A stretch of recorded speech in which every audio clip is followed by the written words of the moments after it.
ये खबर मानव रचना ऑनलाइन द्वारा प्रस्तुत की गई है। मीडिया के सभी बंधुओं को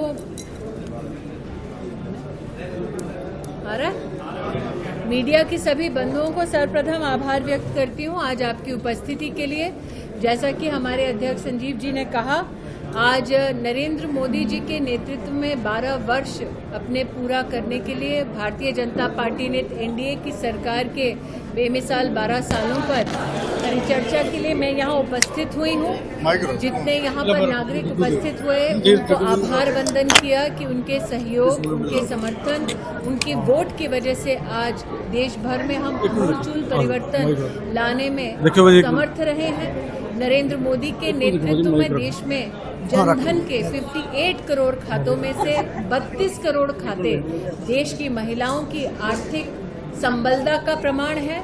आज इस बात की हम खुशी व्यक्त करते हैं, खुशी जाहिर करते हैं कि 12 सालों की इस यात्रा में नरेंद्र मोदी जी की सरकार के अंतर्गत देश में 4 करोड़ गरीब परिवारों को घर बनकर मिले, 12 करोड़ गरीब परिवारों को देश में अलग से शौचालय की व्यवस्था करके दे पाई हमारी सरकार। 16 करोड़ ऐसे परिवार हैं जिनके पास स्वच्छ जल की व्यवस्था दी गई। 11 करोड़ किसान हैं जिनके बैंक के खाते में 4 लाख करोड़ रुपया भारत की तिजोरी से किसान सम्मान निधि के अंतर्गत गया। 60 करोड़ आयुष्मान भारत योजना के अंतर्गत हेल्थ कार्ड्स देश भर में वितरित हुए। करीबन 27,000 से ज्यादा हॉस्पिटल्स में देश के 10 करोड़ से ज्यादा परिवारों के लिए ये जो स्वास्थ्य की व्यवस्था है वो विश्व की सबसे बड़ी प्रशासनिक व्यवस्था मानी जाती है।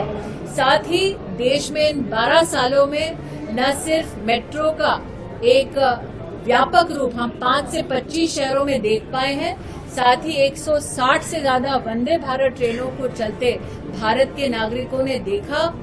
एक तरफ 4 लाख किलोमीटर सड़कें जो गांव को शहर से जोड़ती हुई हमने देखी, दूसरी ओर किसानों को इस बात को जानकर खुशी होगी कि 109 लाख हेक्टेयर जमीन को, एग्रीकल्चरल लैंड को माइक्रो इरिगेशन से जोड़ने का सफल प्रयास नरेंद्र मोदी सरकार के अंतर्गत हुआ। एक तरफ धारा 370 का हटना, दूसरी ओर 2 लाख करोड़ से ज्यादा का व्यय डिफेंस सेक्टर को और भी सामर्थ्यवान बनाने का काम नरेंद्र मोदी सरकार ने इन 12 सालों में किया। आज प्रधानमंत्री मोदी हमारे देश के लॉन्गेस्ट सर्विंग प्राइम मिनिस्टर बने हैं, जिसके लिए भारतीय जनता पार्टी न सिर्फ उनका अभिनंदन करती है पर जनता जनार्दन का भी सतत समर्थन देने के लिए आभार व्यक्त करती है।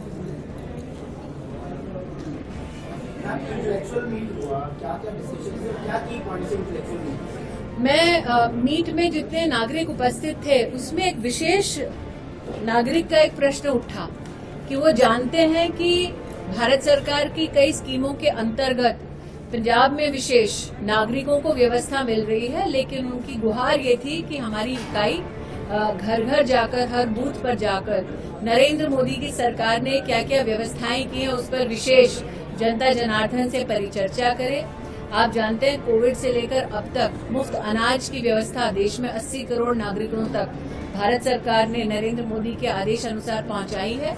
मुझे इस बात की खुशी हुई कि सरकार और समाज के बीच का जो समन्वय है वो ऐसा है कि समाज अब खुद खड़ा होकर बोल रहा है कि नरेंद्र मोदी ने जो जो मदद दी है हर नागरिक को, उसके बारे में ज्यादा से ज्यादा जानकारी जनता को दी जाए। मैम, आप आज पंजाब आए हैं, मेरे लिए बड़ी सुविधा, मेरे लिए बहुत सुविधाजनक होगा अगर आप किस ऑर्गेनाइजेशन से उसका नाम बता दें। मैं मनोज राठी न्यूज़ 18 से। जी मैम, आप पंजाब आज आए हैं और पंजाब में आपने कहा कि बहुत शुक्रिया, हालांकि आपने आज लोगों से बातचीत की, प्लान्स के बारे में कई लोगों को पता है या नहीं पता है, किस तरह देखते हैं आप पंजाब में ये? आज जो परिचर्चा का केंद्र बिंदु रहा वो जनता की चिंता लॉ एंड ऑर्डर को लेकर स्टेट में रही है, और लॉ एंड ऑर्डर की चिंता जब नागरिक सार्वजनिक मंचों पर करने लगे तो आप इस बात का अंदाजा लगा सकते हैं कि ये चुनौती, इसका समाधान जनता वर्तमान की प्रदेश की सरकार से नहीं पा रही। एक महिला एडवोकेट ने आज विषय उठाया कि किस प्रकार से साइबर क्राइम और सोशल मीडिया के माध्यम से वो खुद साक्षात इसका प्रमाण देख रही हैं कि परिवारों में किस प्रकार से एक दबाव, एक चुनौती का वातावरण है। लॉ एंड ऑर्डर का विषय आप जानते हैं स्टेट की और प्रदेश की सरकार का विषय है। जनता इस बात को जानती है और इसलिए जनता आतुर है कि आने वाले चुनाव में वो एक ऐसी सरकार बनाए जो लॉ एंड ऑर्डर की व्यवस्था की विशेष चिंता करे। ऐसी सरकार भारतीय जनता पार्टी की होगी, ये विश्वास जनता आज इस कार्यक्रम में हमारे सम्मुख प्रस्तुत कर रही थी। आप अगर अपना वो बता दें प्रकाशन, तो मेरे लिए कहाँ से 14 नौजवान सुसाइड कर गए थे, लीड का पेपर लीक होया ते विरोधी धਿਰ सूबा बन गया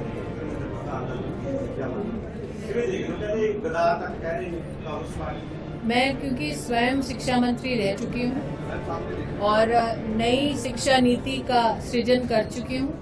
मेरा ये मानना है कि वर्तमान में ये जो प्रश्न आपने किया है कि इन्वेस्टिगेशन का विषय है, मेरी हर छात्र के प्रति एक सहानुभूति है और मेरा आग्रह है कि हम सब छात्रों के हौसलों को बुलंद रखें, वो अपनी परीक्षा सफलतापूर्वक संयम पूर्वक दें और उनका जीवन सफल हो। आज मैं ये कामना करते हुए जो मृत हैं उनके प्रति श्रद्धांजलि अर्पित करती हूँ। हाँ जी, बंगाल के इलेक्शन की हमें बड़े नजदीकी देखे हैं, आने वाले दिन में पंजाब में जी कैसे देखते हैं एंड उसी के साथ जुड़ा हुआ चंडीगढ़ में आपके प्रधान है रुद्रा जी, उन्होंने पंजाबी को लड़ी फूल कहा है, आप उस चीज को कैसे देखते हैं? आप जो मैं दोबारा I haven't heard the statement, hence I cannot comment on your comment till I hear a statement myself. As the daughter of Punjabi myself, हाँ, अभी तो नाम ईरानी है, शादी से पहले मल्होत्रा था, वो तो शायद आपको पता होगा। I am of the belief कि हमारे प्रदेश में और देश में पंजाबियों के योगदान, पंजाबियों के शौर्य और पंजाबियों की देशभक्ति और समाज सृजन की क्षमता के ऊपर कभी संदेह हो नहीं सकता। इसलिए नहीं क्योंकि मैं उस कौम से हूँ, बल्कि इसलिए क्योंकि देश के हर बच्चे ने पंजाब के योगदान को स्वीकारा है। और जहाँ तक आने वाले चुनाव का विषय है, मुझे लगता है भारतीय जनता पार्टी के कार्यकर्ताओं के पास नरेंद्र मोदी जी के करकमलों द्वारा किए गए विकास के इतने काम हैं। ये वो काम है जो राष्ट्र के इतिहास में कभी नहीं हुए। धारा 370 का हटना, ये तो एक लेजिस्लेटिव, एडमिनिस्ट्रेटिव और हिस्टोरिकल पॉलिटिकल डिसीजन था। लेकिन 12 करोड़ टॉयलेट्स का बनना, 58 करोड़ खातों का खुलना, 60 करोड़ मुद्रा लोन्स का दिया जाना, या डिफेंस सेक्टर के साथ साथ कृषि के सेक्टर में भी एग्री इंफ्रास्ट्रक्चर फंड का सृजन होना, या $700 बिलियन का फॉरेक्स रिजर्व होना, ये सारे काम अपने आप में इस बात का प्रमाण देते हैं कि जब जब देश की जनता ने विकास के मुद्दे पर वोट दिया है और भारतीय जनता पार्टी को विकास के मुद्दे पर वोट मिला है, तब तब भारतीय जनता पार्टी ने अपना योगदान देके जनता का जो विश्वास है उस पर खरा उतरने की पूरी कोशिश की। आपका फ्रॉम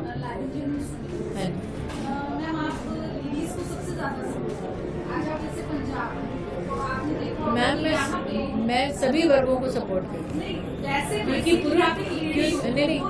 पुरुष नेता, मैम पुरुष नेता से ये अपेक्षा नहीं होती कि वो सिर्फ पुरुषों का समर्थन करेगा।